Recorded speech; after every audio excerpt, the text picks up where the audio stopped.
Good morning, students. Let us start with today's class of the chapter structure of atom. So let us begin. So today we are going to discuss about Bohr's model for hydrogen atom, its usefulness and limitations of Bohr's model. So let us begin. So we are knowing that to overcome the drawbacks of Rutherford's model of atom and to explain the line spectrum of hydrogen, Niels Bohr, a Danish physicist, in 1913 proposed a new model of atom based upon Planck's quantum theory. This new model is called Bohr's model of hydrogen atom. So there are some postulates of it. So first is that the main postulates of Bohr's model of atom are as follows. So first one, an atom consists of small, heavy positively charged nucleus in the center and the electrons revolve around it in circular orbits. You can see over here in the diagram as well. So moving further, the second one, out of a large number of circular orbits theoretically possible around the nucleus, the electrons revolve only in those orbits which have a fixed value of energy. Hence, these orbits are called energy levels or stationary states. You can see over here the energy levels as the word stationary doesn't mean that the electrons are stationary, but it only means that the energy of the electron revolving in a particular orbit is fixed and does not change with time. So the different energy levels are numbered as either 1, 2, 3, 4, or it can be written as K, L, M, N, O, P, etc. starting from the shell which is closest to the nucleus. So this is the second postulate of Bohr's model of an atom. So let us proceed further. So the expression for calculating the energies of different stationary states in case of hydrogen atom are given by the expression called Bohr formula, and it is given by the formula En is equals to minus 2 pi square me to the power 4 divided by n square h square. So you are knowing here m is the mass of the atom and E is the charge and small h is the Planck's constant, and you are knowing the value of Planck's constant. You are able to see, student, the expression of energy is having negative sign. Means suppose after substituting the values of mass of electron, charge on electron and Planck's constant means h, we are getting En is equals to minus 2.18 into 10 to the power minus 19 divided by n square joule per atom. Again, in terms of electron volts per atom, it can be written as minus 13.6 divided by n square. So you can see over here that energy is having negative value. So how we can say that? We can say that, like, suppose when the electron we are taking, let me explain you how it in the how energy, electronic energy, is taken as negative energy. So suppose when the electron is at distance infinity from the nucleus, there will be no force of attraction on the electron by the nucleus. Hence we can say that the energy of the electron at distance infinity from the nucleus is taken as 0. So as the electron, now after at infinity its energy will be 0. So as the electron moves towards the nucleus, it is obviously it is experiencing a force of attraction by the nucleus. So as a result, some energy is being lost, it is being given out. So since its value was already 0, so now it is becoming negative. So further, as the electron is coming more and more close to the nucleus, the attraction increases and more energy is being released, and hence the energy of the electron becomes less and less. So this totally explains that why the energy decreases as we move from the outer to the inner levels. I hope now it's clear to you all. So now moving further, that is the radii of the stationary states of the hydrogen atom are given by the expression Rn is equals to A naught n square, where A naught is 52.9 picometers. It is also known as Bohr's radius. Now, for hydrogen-like particles, the radii of stationary states are given by the expression Rn is equals to A naught n square by Z. And you are knowing that here Z is the atomic number. Now, this was the second postulate of Bohr's model, and he had given some formulas for calculating the energies as well as the radius.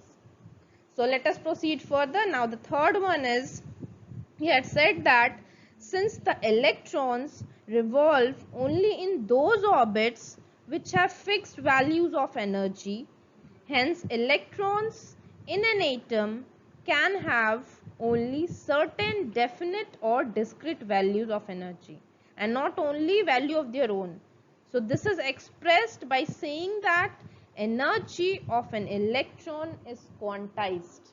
I hope you have some confusion about the statement that how energy of an electron is quantized. So let me explain it in detail how the quantization of electronic energy is being taken place. Suppose what do you mean by the suppose by quantization we mean that a quantity cannot change gradually and continuously to have an arbitrary value, but changes only abruptly and discontinuously to have a certain definite or discrete values. So let us take an example. Suppose when you are traveling in a taxi and you find that the pointer, the speedometer of the taxi moves gradually and continuously, since the speed of the taxi can have any arbitrary value depending upon the acceleration of the taxi. On the other hand, if we are talking about the fare meter only moves abruptly and discontinuously in multiples of 1 rupee. So this is why this is so, because this is due to the reason that the fare meter has been designed to have only certain specific values in multiples of 1 rupee. So we can say that, we can conclude that the fare of the taxi is quantized, but the speed is not. Similarly, we can compare with the case of an atom. Bohr postulated that electrons revolve around the nucleus in certain fixed circular orbits, in which they can continue revolving without gaining or losing energy. This means that the energy of the electron cannot change continuously but can have only definite values. So we can say that energy of an electron is quantized. I hope now it's clear to all of you. So let us proceed further towards the next postulate. That is, he said that when the electrons in an atom are in their lowest energy state, they keep on revolving in their respective orbits without losing energy, because energy can neither be lost nor gained continuously. This state of atom is called ground state. One last postulate he has said, energy is emitted or absorbed only when the electrons jump from one orbit to the other. So this is all about postulates of Bohr's model. So let us discuss about how energy changes during electronic jumps, means during electronic transitions. So we are knowing that, suppose we are considering, for example, when energy is supplied to an atom by subjecting it to electric discharge or high temperature, an electron in the atom may jump from its normal energy level to some higher energy level by absorbing a definite amount of energy. This state of an atom is called excited state. Now, since the lifetime of the electron in the excited state is short, it immediately jumps back to the lower energy level by emitting energy in the form of light of suitable frequency or wavelength. So the amount of energy emitted or absorbed is given by the difference of energies of the two energy levels. That is, we can write it as del E, delta E. That will be equals to E2 minus E1, where E2 and E1 are the energies of the electron in the higher and lower energy levels respectively. Means E2 will be the energy in higher level and E1 will be the energy in lower level, and that is del E is the difference in energies of the two levels. So we are knowing that since each energy level is associated with a certain definite amount of energy, therefore energy is always emitted or absorbed in certain discrete quantities called quanta or photon. This means that the energy of the electron cannot change gradually and continuously, but changes abruptly as the electronic jumps from one energy level to the other. So we can say that, in other words, we can state that for a change of electronic energy, the electron has to jump and not to flow from one energy level to other. You can see over here in the diagram as well, it has been shown clearly energy is absorbed when an electron jumps from a lower energy level to some higher energy level. And in the second one, energy is emitted when an electron jumps from a higher energy level to some lower energy level or to the ground state. So I hope now it's clear to all of you. So let us proceed further towards our next topic, that is usefulness of Bohr's model. So now, the first usefulness is that according to Bohr's theory, an electron cannot lose energy as long as it stays in a particular orbit. Therefore, the question of losing energy continuously and falling into the nucleus doesn't arise. Means it properly explains the stability of the atom. Now, the most remarkable success of Bohr's theory is that it provides a satisfactory explanation for the line spectrum of hydrogen. Means it explains properly the line spectrum of hydrogen, as we had already discussed in our previous class.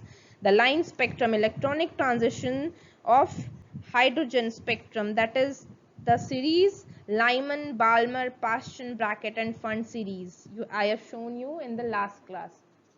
So now we are knowing that according to Bohr's theory, an electron neither emits nor absorbs energy as long as it stays in a particular orbit. However, when an atom is subjected to electric discharge or high temperature, an electron in the atom may jump from the normal energy level, that is ground state, to some higher energy level, that is excited state. So since we are knowing that the lifetime of the electron in the excited state is short, so it returns to some lower energy level or to the ground state, and during each such jump energy is emitted in the form of photon of light of definite wavelength or frequency. So we can write the frequency of the photon of light thus emitted depends upon the energy difference of the two energy levels concerned, and is given by the expression E2 minus E1 will be equals to h nu, or we can write nu will be equals to E2 minus E1 divided by h.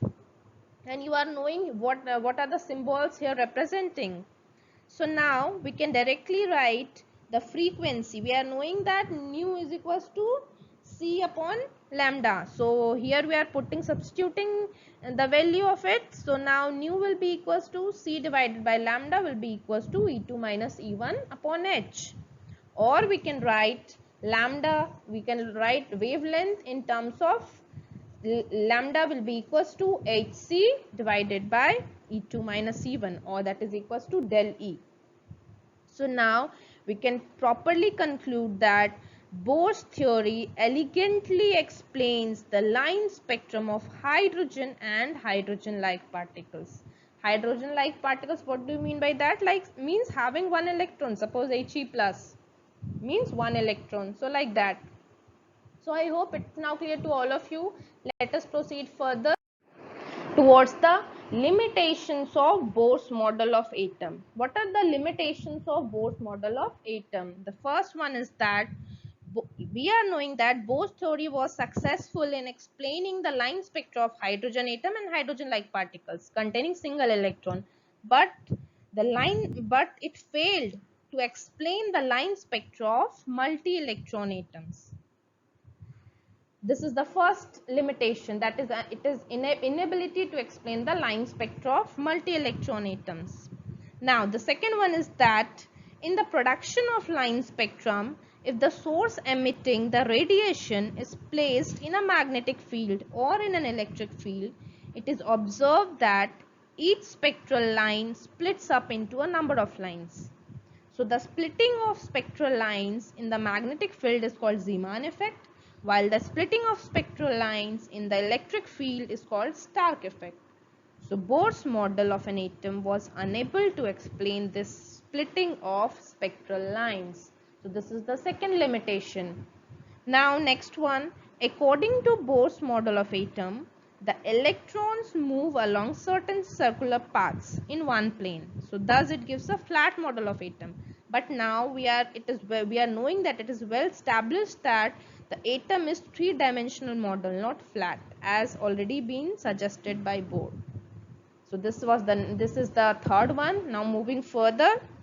Now it is well known that in covalent molecules the bonds have directional characteristics and they are having definite shapes, and Bohr's model is unable to explain about the shapes of molecules.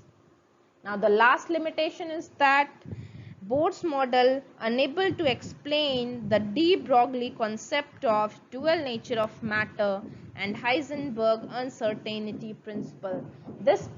These two concepts we will discuss later on in our next class. So I hope you have understood about the limitations of Bohr's model. So let us do some questions over this concept. So the first question is like this: the energy associated with the first orbit in the hydrogen atom is minus 2.18 into 10 to the power minus 19 joule per atom. So what is the energy associated with the fifth orbit? As we are now here, we have been asked to find out the energy associated with the fifth orbit. Means we have to calculate E5, and we are knowing the expression for energy. So after writing the expression for energy, we can simply put the value of n, and here n is 5. Here we have been asked about fifth orbit. So we can directly write E5 will be equals to minus 2.18 into 10 to the power minus 19 divided by 5 square joule per atom. So the answer is coming minus 8.72 into 10 to the power minus 20 joules.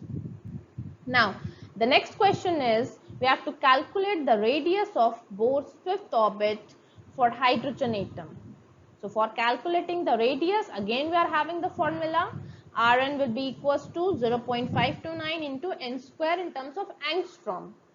So if we are writing in terms of angstrom, again we have to put here n, substituting the value of n over here as 5. We can simply get the answer, that is R5 will be equals to 0.529 into 5 square angstrom, that we are getting as 13.225 angstrom, or in terms of nanometer we can write it as 1.3225 nanometers. I hope that's clear. This is clear to you all. It's a very simple question. So moving towards the next question, that is, how much energy is required to ionize a hydrogen atom if the electron occupies n is equals to 5 orbit? And now you have to compare your answer with the ionization energy of the hydrogen atom. and in the brackets written energy required to remove the electron from n is equals to 1 orbit. Means we have to calculate energy for n is equals to 1 orbit as well. So we are knowing the, first of all we are knowing the formula of energy, that is minus 2.18 into 10 to the power minus 18 divided by n square. So after using it, what we can write, we can simply, we are knowing that for ionization from the fifth orbit, n1 will be equals to 5 and n2 is equals to infinity. So here we can simply write del E. Del E will be equals to E2 minus E1. We are knowing that. So suppose here we can also write, after writing, taking out common E, we can simply write minus 2.18 into 10 to the power minus 18 multiplied with 1 upon n2 square minus 1 upon n1 square. So after substituting the values of n2 and n1 in the given expression, we are getting the answer as 8.72 into 10 to the power minus 20 joules. Here what we are knowing that n1 is equals to 5 and n2 is equals to infinity, and so 1 upon infinity is 0, so directly we can write the answer. So now we have got del E, means that is for ionization from fifth orbit. Now we have to calculate for ionization from first orbit, that is from here n will be equals to 1 and n2 will be equals to again infinity. So again applying the same formula and substituting the values of n1 and n2 into it, we are getting del E dash as 21.8 into 10 to the power minus 19 joules. After getting this value, now in the question we have been asked to compare our answer, both the energies. So for comparison, we are dividing both the energies, that is del E dash divided by del E. So after dividing both of them, we are getting approximately will be equals to 25 after dividing both of them. So we can conclude that the energy required to remove electron from first orbit is 25 times than that required to remove electron from the fifth orbit. I hope it's clear to all of you.